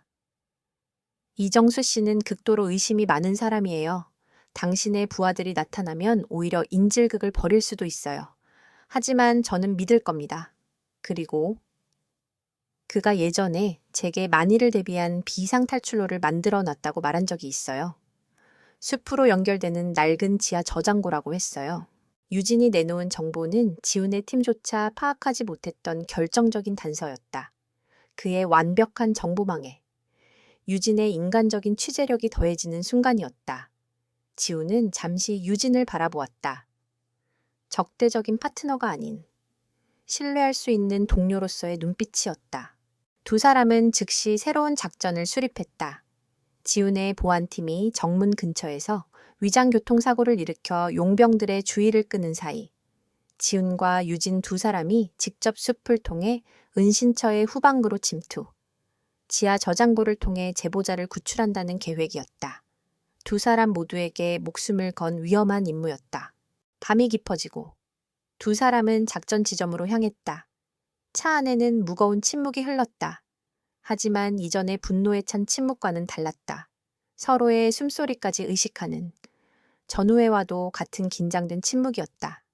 지훈은 검은색 특수 전투복 차림이었고 유진 역시 활동하기 편한 어두운 색의 옷을 입고 있었다. 이걸 착용해.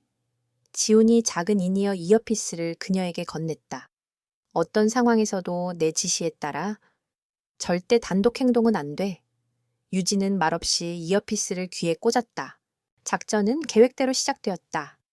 쾅 하는 굉음과 함께 도로 쪽에서 교통사고가 발생했다. 용병들 중 2명이 상황을 파악하기 위해 자리를 비운 사이 지훈과 유진은 어둠을 틈타 숲속으로 몸을 날렸다. 지훈의 움직임은 인간의 영역을 넘어선 것 같았다. 그는 소리 하나 내지 않고 나무잎을 밟았고 어둠 속에서도 동물의 감각으로 주변을 경계했다. 그는 유진의 손을 잡아 끌며 거의 달리다시피 숲을 통과했다. 유진 역시 위험한 취재 현장을 숱하게 다닌 경험 덕분에 비명을 지르거나 넘어지는 일 없이 필사적으로 그의 뒤를 따랐다. 그녀는 더 이상 연약한 보호 대상이 아니었다. 그의 완벽한 파트너였다. 마침내 낡은 지하 저장고의 입구가 눈에 들어왔다. 문은 안에서 굳게 잠겨 있었다. 유진이 이어피스에 대고 나직하게 속삭였다. 두 사람만이 아는 암호였다. 파랑새. 여기는 나이팅게일. 폭풍이 오고 있어요. 이제 날아오를 시간입니다. 숨 막히는 침묵의 시간이 흘렀다. 잠시 후 안에서 덜컥하고 빗장이 풀리는 소리가 들렸다. 지하 저장고 안은 눅눅하고 어두웠다. 이정수 부장은 낡은 서류 가방을 품에 꼭 껴안은 채 공포에 질려 떨고 있었다. 그는 유진을 보고 안도의 한숨을 내쉬었지만 그녀 뒤에 서 있는 지훈을 보자 다시 경계심을 드러냈다. 부장님, 괜찮아요. 저와 함께 온 분이에요. 우리 편입니다. 이제 시간이 없어요. 어서 나가야 합니다. 유진이 단호하면서도 부드러운 목소리로 그를 안심시켰다. 사람의 마음을 움직이는 것은 그녀의 영역이었다. 그들이 막 저장고를 빠져나오려던 순간이었다. 용병들 중 가장 노련한 자가 교통사고가 미끼임을 눈치채고 은신처의 후방을 확인하러 온 것이었다. 거기서 어둠 속에서 영어로 된 고함과 함께 총구가 그들을 향했다. 뛰어 지훈이 소리쳤다. 그는 유진과 이 부장을 약속된 탈출 지점으로 밀치고는 자신은 용병을 향해 몸을 날렸다. 먼저 가서 차에 타, 내가 엄호한다. 지훈과 전직 SIS 출신 용병의 격투는 맹수들의 싸움처럼 잔혹하고 치열했다. 주먹과 발이 허공을 가르는 소리, 뼈와 살이 부딪히는 둔탁한 소리가 숲의 정적을 깨뜨렸다. 이전의 깡패들과는 차원이 다른 상대였다. 지훈 역시 몇 차례 유효타를 허용했다. 용병의 칼날이 그의 팔을 스쳐 지나가며 붉은 피가 솟구쳤다. 하지만 최후의 승자는 지훈이었다. 그는 고통을 참아내며 상대의 빈틈을 파고들어 관절을 꺾고 강력한 타격으로 숨통을 끊어버렸다. 그는 즉시 유진이 향한 곳으로 달려갔다. 약속된 장소에는 이미 방탄 기능이 갖춰진 SUV 차량이 대기하고 있었다. 세 사람은 허둥지둥 채 올라탔고 차는 미친 듯이 어둠 속으로 질주했다. 몇 시간을 달려 도착한 아우라 그룹의 비밀 안가. 작전은 성공했다. 이정수 부장은 안전했고 그의 손에 들린 가방 안에는 양민준의 숨통을 끊어버릴 원본 장부가 들어있었다. 차 안에서 아드레날린이 가라앉자 침묵이 다시 찾아왔다. 그때 유진의 눈에 지훈의 팔에서 흐르는 피가 들어왔다. 그녀는 자기도 모르게 가방에서 늘 가지고 다니던 휴대용 구급상자를 꺼냈다. 그리고는 아무 말 없이 그의 옆으로 다가가 찢어진 소매를 걷어 올리고 상처를 소독하기 시작했다. 그녀의 손길은 전문적이었지만 조심스러웠다. 그들의 신체가 그 끔찍한 밤 이후 처음으로 서로에게 닿는 순간이었다. 지훈은 놀란 눈으로 자신의 상처를 치료하는 아내를 바라보았다. 유진 역시 소독을 하다가 무심코 고개를 들었고 두 사람의 눈이 허공에서 마주쳤다. 그 짧은 순간 그들의 눈빛 속에서 수많은 감정이 오고 갔다. 분노와 배신감, 고통과 후회, 그리고 그 모든 것을 넘어선 함께 위험을 헤쳐나온 동지애와 서로를 향한 본능적인 걱정. 한때 남편과 아내였던 그들 사이에 익숙한 감정의 편린이 스쳐 지나갔다. 하지만 그것은 찰나의 순간이었다. 유진은 황급히 시선을 피하고 묵묵히 붕대를 감는 것으로 자신의 일을 마무리 지었다. 작전은 성공했지만 그들의 관계에 놓인 깊은 심연은 여전히 그대로였다. 하지만 오늘 밤 그 심연의 바닥에 아주 작은 돌멩이 하나가 던져졌다. 신뢰라는 이름의 희미한 파문을 일으키며 아우라 그룹의 비밀 안가. 시간은 새벽을 향해 달려가고 있었지만 그곳의 공기는 팽팽한 긴장감으로 가득했다. 서유진과 목숨을 건진 이정수 부장은 마침내 양민준의 원본 비자금 장부를 펼쳐놓았다. 장부의 내용은 충격적이었다. 수백억 원에 달하는 돈이 유령원 회사를 통해 정치인과 검찰, 언론계의 거물들에게 흘러들어간 정황이 꼼꼼하게 기록되어 있었다. 하지만 장부를 분석하던 이정수 부장의 표정은 어두웠다. 이것만으로는 부족합니다. 기자님, 부족하다니요. 이 정도면 양민준을 감옥에서 평생 썩게 만들 수 있는 증거입니다. 유진이 반박했지만 이 부장은 고개를 저었다. 양 회장은 교활한 사람입니다. 모든 최종 지시는 구두로만 내렸고 장부상의 모든 실행은 신복인 조 이사의 손을 거쳤습니다. 그는 분명 조 이사 한 명에게 모든 죄를 뒤집어 씌우고 꼬리 자르기를 할 겁니다. 나는 몰랐던 일이다 라고 발뺌하면 그를 비호하는 검찰 라인이 사건을 그 선에서 종결시켜 버릴 겁니다. 그의 말은 냉혹한 현실이었다. 그들은 범행에 사용된 총을 손에 넣었지만 정작 반가쇠를 당긴 양민준의 지문은 없었다. 이대로 장부를 공개한다 해도 진짜 괴물을 잡지 못한 채 싸움이 끝나버릴 수 있었다. 그렇다면 유진의 옆에서 모든 것을 듣고 있던 지훈이 입을 열었다.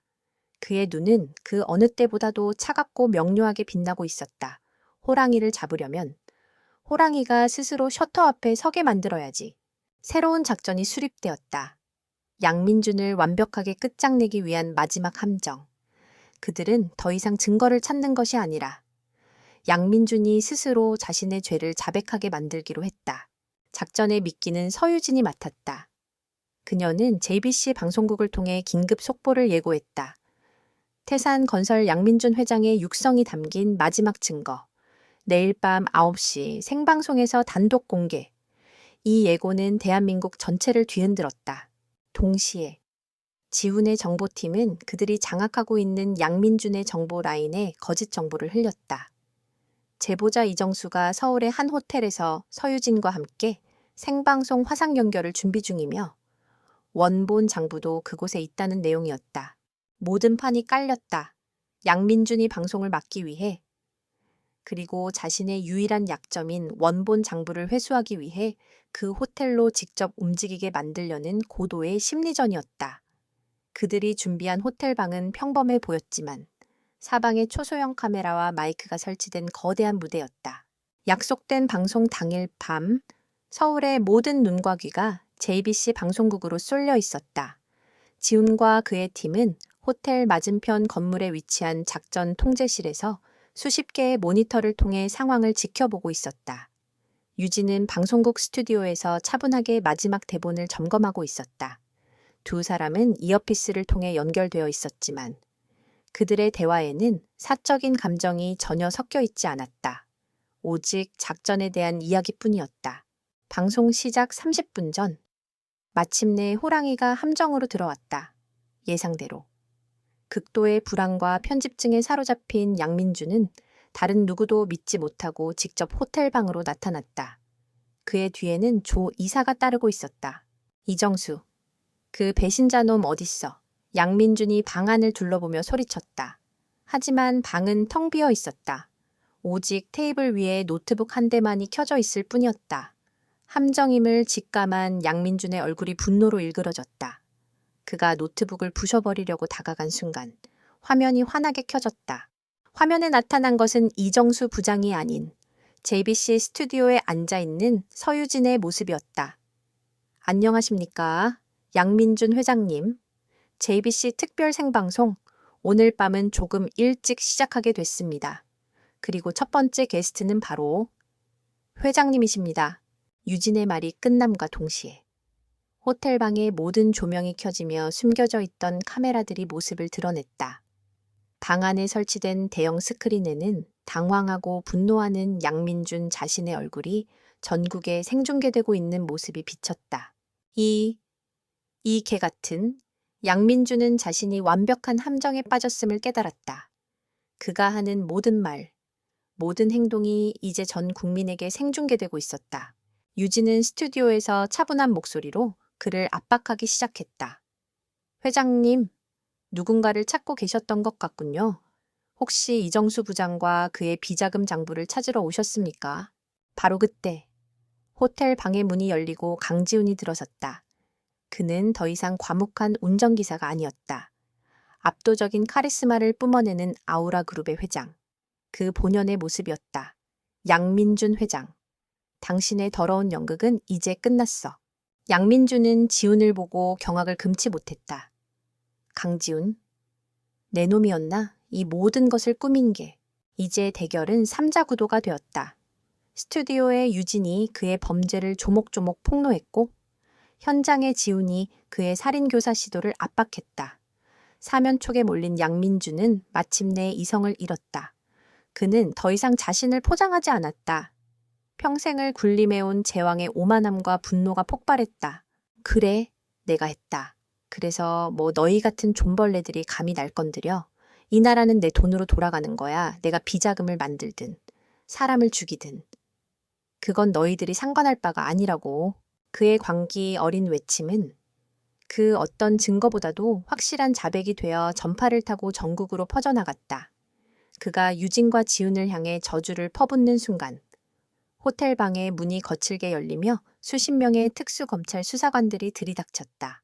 지훈이 미리 포섭해둔 양민준의 영향력에서 자유로운 유일한 정의의 세력이었다. 카메라는 양민준의 마지막 모습을 남김없이 담아냈다. 믿을 수 없다는 표정으로 수갑이 채워지는 그의 일그러진 얼굴, 발악하며 끌려나가는 그의 비참한 최후, 부패한 제국의 황제는 그렇게 자신이 가장 무시했던 한 명의 기자와 자신이 알지 못했던 거대한 적의 손에 의해 가장 굴욕적인 방식으로 몰락했다. JBC 스튜디오는 그야말로 축제 분위기였다. 서유진은 세기의 특종을 터뜨린 영웅이 되었다. 동료들의 환호 속에서. 그녀는 잠시 스튜디오의 조명 아래 홀로 섰다. 길고 길었던 싸움이 끝났다는 안도감과 온몸을 덮치는 탈진감. 그녀의 눈에 조용히 눈물이 흘렀다. 같은 시각. 지우는 작전 통제실의 모니터를 통해 그 모습을 지켜보고 있었다. 그는 자신의 역할을 완벽하게 수행했지만 마지막 순간의 영광은 온전히 그녀의 몫으로 돌렸다. 처음부터 이것은 그녀의 싸움이었으니까. 그는 승리한 아내의 모습을 보며 아주 희미하고 자랑스러운 미소를 지었다. 외부의 적은 사라졌다. 정의는 승리했다.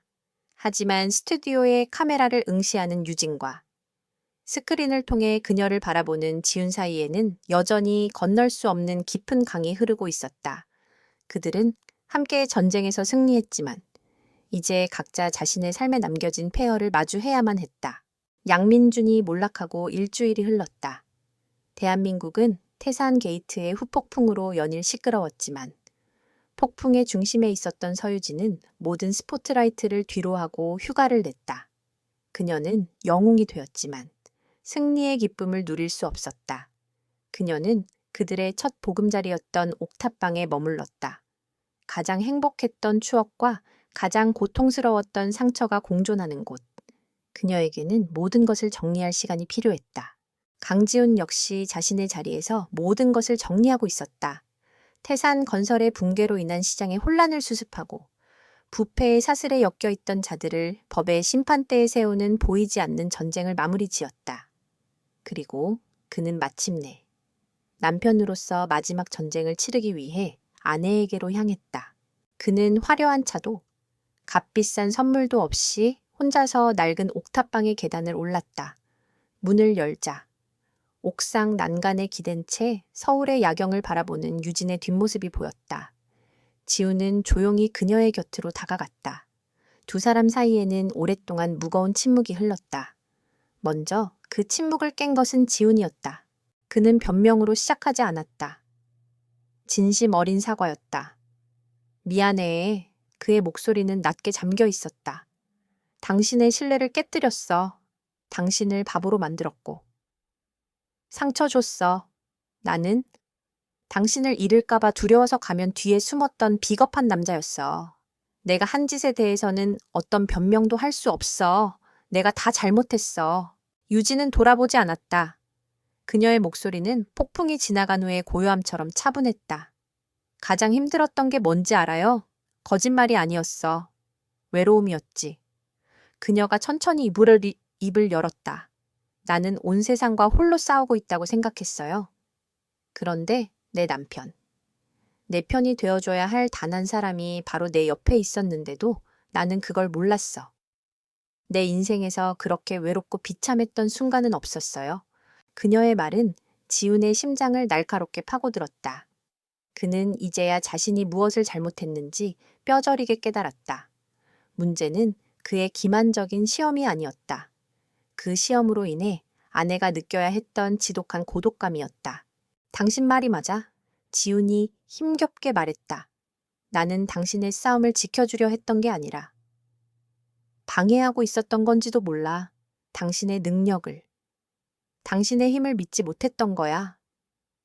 당신을 그저 지켜줘야 할 연약한 존재로만 여겼던 내 오만함이었어. 진정한 파트너가 되어주지 못해서 정말 미안해. 그의 진솔한 고백에 유진의 얼어붙었던 마음이 조금씩 녹아내리는 것을 느꼈다. 그녀는 천천히 몸을 돌려 처음으로 그를 마주보았다. 그의 눈에는 아우라그룹 회장의 위험이 아닌 사랑하는 여자를 잃을까 두려워하는 한 남자의 절박함이 담겨 있었다. 나는 아우라그룹의 회장이야. 그건 내 일부이고 바꿀 수 없어. 지훈이 말을 이었다. 하지만 다시는 그게 우리 사이의 벽이 되게 하지는 않을 거야. 다시는 당신에게 어떤 것도 숨기지 않을 거야. 나는 성 안에 가둬놓고 지켜야 할 공주님이 아니라 함께 싸울 파트너를 원해. 그는 그녀에게 한 걸음 더 다가갔다. 당신의 파트너가 되게 해줘. 유진아, 모든 일에 있어서 당신의 무거운 짐을 나한테도 나눠줘. 회장과 기자가 아니라 남편과 아내로서 함께 싸우자. 더 이상의 비밀도, 시험도 없이 그냥 우리로서. 그의 고백은 이제 유진이 스스로를 돌아보게 만들었다. 그녀 역시 완벽하지 않았다. 나도 벽을 쌓고 있었어요. 그녀가 나직하게 말했다. 강지훈의 아내가 아니라 기자 서유진으로 인정받고 싶어서. 당신을 밀어냈어. 내 인생의 가장 중요한 부분에서 당신을 배제시켰지. 당신을 믿고 내 싸움을 공유하지 못했던 건 어쩌면 나 역시 마찬가지였을지도 몰라. 서로의 잘못을 인정하는 순간, 비로소 진정한 용서의 문이 열렸다. 지훈의 위험했던 시험은 결국 실패로 끝났다. 그들의 낡은 결혼은 그 시험을 통과하지 못했다. 하지만 그 실패는 역설적으로 그들에게 모든 것을 새로 시작할 기회를 주었다. 지훈이 떨리는 목소리로 물었다. 우리에게 다시 한번 기회를 줄 수 있을까? 예전으로 돌아가는 게 아니라 완전히 새로 시작하는 거야. 유진은 오랫동안 아무 말 없이 그를 바라보았다. 그녀의 눈에는 강력한 회장, 완벽한 보호자, 어리석은 연극을 한 달 했던 남자, 그리고 자신이 사랑에 빠졌던 남편의 모습이 모두 담겨 있었다. 그녀는 그의 눈에서 진심을 보았다. 그녀는 길게 대답하는 대신 조용히 그의 앞으로 다가가 그의 손을 잡았다. 그녀의 손은 따뜻했다. 집에 가자. 여보, 집. 그 한마디가 모든 것을 말해주고 있었다. 다시 시작될 그들의 공간, 그들의 미래였다. 그리고 여보라는 부름은 그녀가 그를 다시 남편으로 받아들였음을 의미했다. 지우는 조용히 고개를 끄덕이며 그녀의 손을 마주 잡았다. 그의 손에 느껴지는 아내의 온기에 그는 비로소 길고 길었던 어둠의 터널을 빠져나왔음을 실감했다. 몇 달 후 그들의 펜트하우스 아침 풍경은 이전과는 완전히 달라져 있었다. 지우는 경제신문을, 유진은 새로 구상 중인 기획안을 읽고 있었지만 그들 사이에는 편안한 대화가 오고 갔다. 더 이상 서로의 세계를 침범하지 않으면서도 온전하게 공유하고 있었다. TV에서는 태산 게이트의 주범 양민준이 무기징역을 선고받았다는 뉴스가 흘러나왔다. 세상의 정의는 제자리를 찾았고 그들의 삶 역시 제자리를 찾아가고 있었다. 그날 저녁, 두 사람은 한강변을 걷고 있었다. 평범한 다른 연인들처럼 그는 더 이상 그녀의 뒤에서 운전하는 기사가 아니었다. 그녀의 곁에서 나란히 발을 맞추는 동반자였다. 그래서 다음 특종은 뭐야? 지훈이 장난스럽게 물었다. 유진이 환하게 웃으며 그의 팔짱을 꼈다. 그녀의 눈은 예전의 열정으로 빛나고 있었지만 이제 그 열기는 더 이상 그녀를 외롭게 만들지 않았다. 비밀이에요. 그녀가 속삭였다. 하지만 이번에는 당신이 제일 먼저 알게 될 거야. 두 사람은 함께 미래를 향해 걸어갔다. 도시의 불빛 아래 그들의 그림자가 하나로 합쳐지고 있었다. 길고 길었던 시험은 끝났고 새로운 사랑의 서막이 이제 막 오르고 있었다.